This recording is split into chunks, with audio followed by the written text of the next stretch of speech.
వరంగల్లో జరగబోయే రజతోత్సవ కార్యక్రమానికి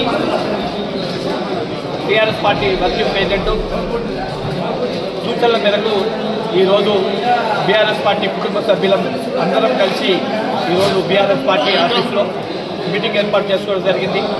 ఈరోజు ఈ కార్యక్రమంలో ప్రతి ఒక్క మాజీ కౌన్సిలర్లు, అనుబంధ సంఘాల అధ్యక్షులు మరియు పార్టీ ముఖ్య నాయకులు ఖచ్చితంగా మనం ఆ సభను విజయవంతం చేయాలని చెప్పి ప్రతి ఒక్కరు ఉత్సాహంగా ఖచ్చితంగా మనం విజయవంతం చేసే దానిలో ముఖ్య పాత్ర పోషించి విజయవంతం చేద్దామని చెప్పి ఏకతాటిపైన ఈరోజు మన ప్రజాప్రతినిధులు కానీ, మన వార్డు అధ్యక్షులు కానీ, టీఆర్ఎస్ పార్టీ కుటుంబ సభ్యులందరూ పెద్ద ఎత్తున ఈ మీటింగ్కు రావడం జరిగింది.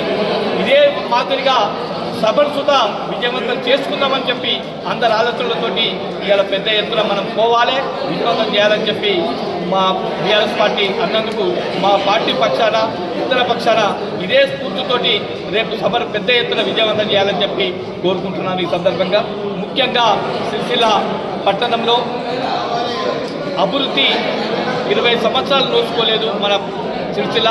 అటువంటిది కేటీఆర్ గారు 10 సంవత్సరాలలోనే రూపురేఖలు మార్చిన గొప్ప వ్యక్తి. ఖచ్చితంగా ప్రతి వార్డు నుంచి దాదాపు 100 మంది తగ్గకుండా వస్తామని చెప్పి వార్డు మా ముఖ్య నాయకులు చెప్పడం జరిగింది.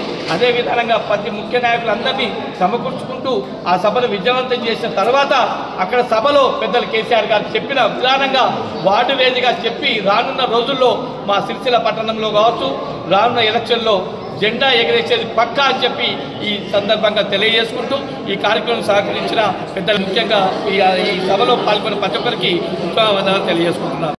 రైతులు అన్ని పక్షాల నుంచి ఈ కార్యక్రమానికి ఈ బహిరంగ సభకు వచ్చి ఆ కార్యక్రమాన్ని విజయవంతం చేయాల్సిందిగా ప్రతి ఒక్కరిని కోరుతా ఉన్నాము. ఇప్పటికే మా పార్టీకి సమాచారం ఉంది. రైతుల పక్షాన నుంచి కానీ, కార్మికుల పక్షాన నుంచి కానీ, తెలంగాణ రాష్ట్రం నలుమూలల నుంచి భారీ ఎత్తున ప్రజలు స్వచ్ఛందంగా తల్లి రావడానికి సిద్ధంగా ఉన్నారని చెప్పి మాకు సమాచారం ఉంది. కావున ఈ కార్యక్రమాన్ని భారీ ఎత్తున విజయవంతం చేయవలసిందిగా ప్రతి ఒక్కరిని పేరు పేరున కోరుతా ఉన్నాం.